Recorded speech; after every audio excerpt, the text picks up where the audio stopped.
Not even close, bud. Good. You got one more right there. You really think I give a shit? Another.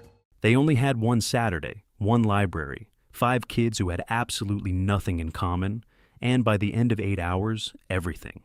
The brain, the athlete, the basket case, the princess, the criminal. John Hughes put them in detention and somehow made the most honest film about being 16 that Hollywood had ever produced. It hit theaters on February 15th, 1985, earned $51.5 million on a $1 million budget, and got selected for preservation in the United States National Film Registry in 2016 as culturally, historically, and aesthetically significant. But the real story behind that library, the firings, the fake IDs, the fist pump nobody planned, the song every band turned down, and the sequel that never got made, that story is messier and stranger and more human than anything in the final cut, because everything you're about to hear actually happened. Today we're counting down 15 weird facts about the Breakfast Club that you probably didn't know. Hit that like button and subscribe before we get into it. It genuinely helps the channel. And stay for number 1, because it's the most quietly devastating fact of all. It involves the reunion these 5 people almost never got to have, in real life or on screen. Let's get into the countdown with number 15. Number 15, the most iconic song of the 80s, was rejected by 4 different artists. Don't You Forget About Me was not written for Simple Minds. Composer Keith Forsey and guitarist Steve Schiff crafted it for the Breakfast Club and then started shopping it around Hollywood, hoping anyone would say yes. Brian Ferry said no. Billy Idol said no. Cy Curnin of The Fix said no. All 3 passed for similar reasons. The song felt too tied to an American high school experience they couldn't connect with. So the team went back to Simple Minds, the Scottish rock band they'd always wanted. Simple Minds also said no. Lead singer Jim Kerr told the New York Post the song sounded a little generic. He'd be lying, he said, if he claimed the band was jumping up and down. Kerr later told The Guardian, "We couldn't give a toss about teenage American school kids." Imagine being the songwriter who wrote the track specifically for the film and having to hear that from the 5th act you've pitched it to. They recorded it anyway, one session. Kerr's wife at the time, Chrissie Hynde of The Pretenders, had urged him to give it a shot. That was enough. Don't You Forget About Me went to number 1 in the United States and Canada. It became Simple Minds' biggest North American hit, and the only U.S. chart topper of their entire career. Kerr later called it the Black Swan, and admitted he would have bet money at the time it was destined to be a B-side. 4 artists said no. The one band that reluctantly said yes called it generic, their only U.S. number 1. Number 14, 2 Cusacks were supposed to be in this. Imagine the Breakfast Club, where John Cusack plays the criminal and Joan Cusack plays the basket case. It almost happened. And your social security number is 049380913. At the 40th anniversary reunion in Chicago in April 2025, Molly Ringwald revealed for the first time that before Judd Nelson and Ali Sheedy were cast, the studio had attached the Cusack siblings to those exact roles, John as Bender, Joan as Allison. "I don't know who was going to play the other parts," Ringwald said at the C2E2 panel. The project went on hold, and when it came back around, both parts had moved on to other actors. Here's what the actual casting chain looked like. Nicolas Cage was initially considered for Bender, but the production couldn't afford his salary. John Cusack was then cast. He traveled back and forth between Chicago and Los Angeles multiple times for the role. He had it. Then Hughes replaced him just before shooting began because, as multiple sources confirm, Cusack simply didn't look threatening enough for the character. Emilio Estevez, meanwhile, had originally auditioned for and been cast as Bender himself. But Hughes couldn't find anyone right for Andrew the Jock, so Estevez switched at the last minute and took the athlete's role instead. Picture the dominoes. Cage too expensive. Cusack not scary enough. Estevez shifted sideways. 2 Cusacks were gone before a single camera rolled. The film we got came within a handful of scheduling decisions of having a completely different cast. Number 13. Rick Moranis showed up to set with gold teeth and a Russian accent. John Hughes was thrilled to have Rick Moranis playing Carl the janitor. The role was small but important. Carl was the school's quiet conscience, a former student who had never quite left Shermer High. Hughes wanted it grounded and real. He wanted it played straight. Moranis had other ideas entirely. According to co-producer Michelle Manning, as recounted in Kirk Honeycutt's biography, John Hughes, A Life in Film, Moranis arrived on set with gold caps on his teeth and a thick Russian accent fully prepared. He had also fashioned a large chain of keys that he reportedly played with provocatively as he moved through scenes. John Kapelos, who eventually replaced him, later described what Moranis was going for. Oh, bullshit, man. Come on, Vern. The kids haven't changed. You have. He wanted to do it as sort of a broad SCTV-type character that he was prone to playing. When the first footage reached producer Ned Tannen, the response was immediate. "What the was that?" Tannen reportedly screamed into the phone. Picture sitting in that room watching the playback, Ghostbusters energy in a film about teenagers quietly falling apart in a library. Manning explained it was Moranis' interpretation of the character. Tannen said they weren't doing that. The accent would pull audiences completely out of what was meant to be a serious, grounded film. Hughes pushed back. "You can't fire Rick Moranis," Hughes said. Manning replied, "Then I guess I have to." She did. Kapelos stepped in, played Carl straight, and the janitor became the quiet conscience Hughes had always intended. Somewhere, the Russian accent Moranis prepared sits on a cutting room floor no one has ever found. Number 12, Judd Nelson. Enrolled undercover at a real Chicago high school. For research, Judd Nelson decided he needed to understand what it actually felt like to be a disruptive teenager in a Chicago high school. So he went and became one. Nelson infiltrated a local school near the filming location in the suburbs of Chicago, convincing students he was a legitimate new student. You want me to yank you out of that seat and shake it out of you? I don't have it. Screws fall out all the time. The world's an imperfect place. Give it to me. He was 24 years old at the time, playing a 17-year-old on screen, posing as one in real life. Imagine being one of those teenagers. A new kid shows up, seems cool, buys you beer. Turns out he's a professional actor preparing to portray your entire demographic on a major motion picture. When the students inevitably asked why he was living at a hotel, the Westin O'Hare, instead of at home, Nelson had a ready answer.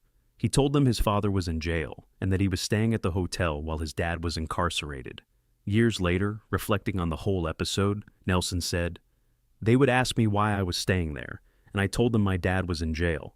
I'm staying at the Westin O'Hare while my dad's incarcerated." He really did understand John Bender. Number 11, Emilio Estevez met his co-stars with 4 wisdom teeth, freshly pulled, passed out cold during the screening. Before a single frame of The Breakfast Club was shot, John Hughes organized a script read through at a hotel in Century City, Los Angeles.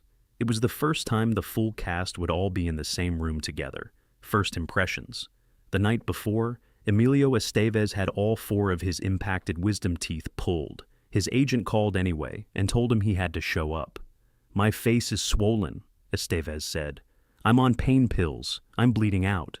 They sent a car for him regardless. He arrived, face puffed up, heavily medicated, barely functional. Sat down with Molly Ringwald, Judd Nelson, Ali Sheedy, Anthony Michael Hall, and John Hughes, and read through the script. I taped Larry Lester's buns together. That was you? Yeah, you know? Yeah, I know. At the end of the read-through, Hughes told everyone he'd brought the first cut of 16 candles and wanted to show it to them. They said sure. He put it on.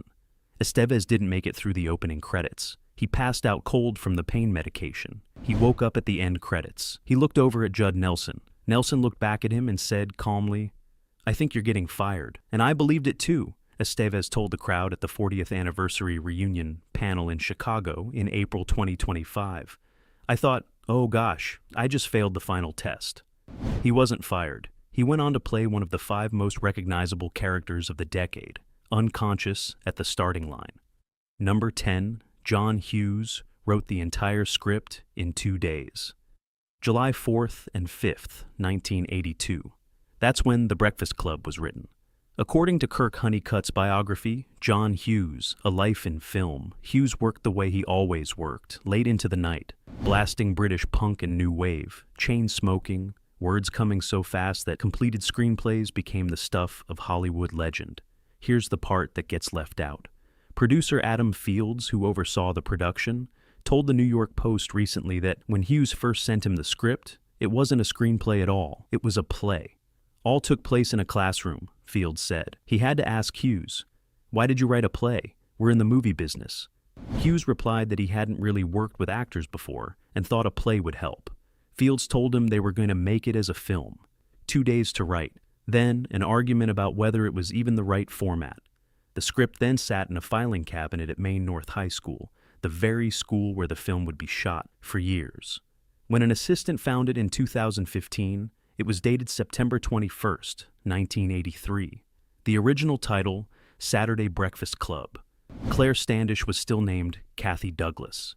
He wrote it over the weekend, as a play, about 5 teenagers in a classroom. It got selected for the National Film Registry 34 years later. Number 9, the library didn't exist, and the fist pump wasn't in the script. 2 things everyone assumes about the Breakfast Club are both wrong. First, that library. The actual library at Maine North High School in Des Plaines, Illinois, was too small to film in, so the entire set, every bookshelf, every wooden railing on the second level, every table, was constructed from scratch inside the school's gymnasium. I always carry this much shit in my bag. You never know when you may have to jam. Next time you watch that film, you're watching a recreation of a school library built inside a gym in a building that had been closed since 1981. Cinematographer Thomas Del Ruth confirmed it plainly. We never left the premises. Second, the fist pump, the single most iconic shot of the film, Judd Nelson walking across the football field, turning toward camera, throwing his arm up in a frozen image that became the defining visual of the entire decade. John Hughes told him to just walk. That was the direction. Walk across the field. Hughes then asked Nelson to try a few different actions and see what felt right. On one of the takes, Nelson threw his fist into the air. The whole crew loved it immediately. They used it. The library was a set. The fist pump was an impulse on a take they almost didn't do. Both were invented on the spot. Number 8, the confession scene has no script. You know the scene. All 5 of them on the floor of the library, knees up, voices dropping, the walls coming down one by one. Brian talking about the flare gun, Andy talking about his father, Allison, Bender, Claire, the emotional core of the entire film. There is no script for that scene. John Hughes walked in, put 5 actors in a circle on the library floor, and told them to ad-lib, to talk as their characters would about why they were in detention. Where the conversation went from there was entirely up to them. Molly Ringwald and Anthony Michael Hall told Vanity Fair in 2010 that Hughes was open to whatever emerged, and that some of it made it directly into the final film. Brian's reason for having a fake ID. "So I can vote." That line, one of the film's most quoted moments, was Anthony Michael Hall making it up in real time. You know, you just don't understand the pressure that they can put on you. I don't understand what? You think I don't understand pressure, Claire? Think about that the next time you watch the scene. 5 actors on the floor, cameras rolling, finding their way towards something true without a word on the page telling them where to go. No script, the most honest scene in the film. Number 7, Judd Nelson. Thought Paul Gleason was actually going to hit him. The flinch on screen is real. There is a moment in the film where Vice Principal Vernon corners Bender in the hallway, leans in close, and fakes a punch at his face. It happens fast. Bender flinches back. The scene is about power, about what it feels like to grow up around someone who holds authority over you and uses it like a weapon. The flinch is real. Judd Nelson genuinely believed Paul Gleason was going to hit him. Think about where Nelson was mentally at that point during production. He had been in character as Bender so intensely, off camera, between takes, after hours, that the line between the actor and the role had blurred into something indistinguishable. Put yourself in that headspace. Weeks of coiled aggression, walls gone between you and the character, and then the most threatening man on set winds up for a punch at your face. Nelson flinched. The camera caught it. Hughes kept it in the film. It is one of the most human moments in the movie, a flash of the genuine fear underneath Bender's armor that the whole story is quietly about. and it happened because a man deep in character got genuinely frightened by another man pretending to hit him. Art, sometimes, is just fear captured before anyone says cut. Number 6, the villain of the film saved the job of the actor playing the criminal. John Hughes was done with Judd Nelson. Nelson had been staying in character between takes throughout the entire shoot, bullying Ringwald, making crude jokes at her expense, targeting her the way Bender targets Claire on screen. Ringwald was 17. Hughes had worked with her before and was fiercely protective of her. The unit publicist on set, Fidel Pogadin, later observed that Nelson had an uncanny ability to identify people's weaknesses, and he used it. Ringwald said she had never seen Hughes so angry. He was irate. He wanted Nelson off the film. Here's the part nobody talks about. The person who saved Nelson's job was Paul Gleason. Gleason played Vice Principal Vernon, the adult antagonist, the authority figure who never truly saw any of the 5 students clearly. Off camera, in a moment that directly mirrored the film's own themes, he stepped in and defended the actor his character would have despised. He told Hughes that Nelson was a good actor, that he was trying to get into character, that the commitment, however much it was grating on everyone, was real and worth something. Then the rest of the Breakfast Club, the cast themselves, united and pleaded with Hughes not to go through with it. 5 actors from different backgrounds, with different methods, banding together to keep the group whole. Picture that meeting. The 5 of them went to the director together. It is, quite precisely, the plot of the movie playing out in real life. Nelson kept the job. Hughes declared afterward he would never work with Nelson again. But Bender walked out onto that field and raised his fist. The villain saved the criminal. Number 5, Molly Ringwald, was supposed to dance alone. The library dance, all 5 of them loose among the shelves, losing themselves for a few minutes before the weight of the day comes back, was written for one person, just Molly Ringwald. Claire, dancing alone while the others watched. Then Ringwald told Hughes she wasn't sure she could do it. "I've never really considered myself a dancer," she told Time magazine in 2015.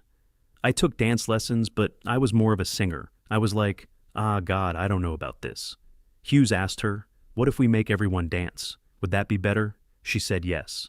At the 30th anniversary reunion, Ringwald turned to Ali Sheedy on stage and said, "You were the only good dancer," so he very kindly brought everyone in. Every version of this scene in people's memories includes all of them. It has become one of the most replicated images of 1980s cinema. Molly Ringwald hated it. She told Time it was one of the most dated parts of the movie. She regretted not pushing through her discomfort and doing it alone. The solo version, one girl unraveling slightly in front of people who barely knew her, would have been a completely different scene, more exposed, more true. The moment everyone loves is the moment Ringwald wishes had gone differently. Number 4, Judd Nelson, wore the exact same outfit to his audition that Bender wears. Throughout the entire film, Judd Nelson showed up to audition for John Bender, already dressed as John Bender, the worn jacket, the flannel shirt, the boots. He had built the character from the outside in before anyone had given him the role. Here's what the audition actually looked like from the room. Nelson walked in, pulled off his Walkman headphones, and threw them on the floor, left the music playing, tinny and loud, bleeding through the earpieces. Then he started the scene. He didn't stick to what was written. He went off on his own riff, improvising, pushing against the edges of the material in ways Hughes hadn't expected. Imagine being Ali Sheedy in that room, watching someone you've never met rip up the script and go somewhere entirely their own. Ali Sheedy, watching from the room, later said, "I was really kind of dazzled by him. He was so unpredictable." Hughes later described the moment he pinned Nelson's photo up among the cast pictures he was assembling on his wall. "I knew I had my Breakfast Club." The clothes Bender wears throughout the entire film are the same clothes Nelson wore to get the job. Hughes saw the character the instant Nelson walked through the door. Everything that came after, the bullying, the nearly getting fired, the whole grinding production, came from that one irreversible decision made in a casting room. He walked in dressed as Bender. He left as Bender. Number 3, the film's most beloved outsider, almost had a completely different face. Allison Reynolds is the basket case, the one who sits in the corner, says almost nothing for the first half of the film, eats a pixie stick and butter sandwich, and shakes something from her hair to make it snow on a drawing, she is the one who surprises you. Ali Sheedy made her one of the most beloved characters of the 1980s. Molly Ringwald was originally asked to play her. During the production of 16 Candles, Hughes approached Ringwald and suggested the role of Allison for his next film. Ringwald read the script. She understood what Hughes was building. Then she went back to him and said she wanted Claire instead, not the basket case, the princess. Hughes let her make the switch. Imagine the version of the film where Ringwald is the quiet one in the corner, and someone else is the princess with the pearls and the perfect hair. The emotional geometry of that group shifts entirely. The confession scene plays differently. The character who represents the film's quietest, most unexpected depth either doesn't exist or exists in a completely unfamiliar form.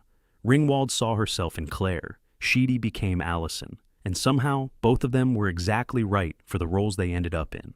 The basket case almost had the princess's face. Number 2.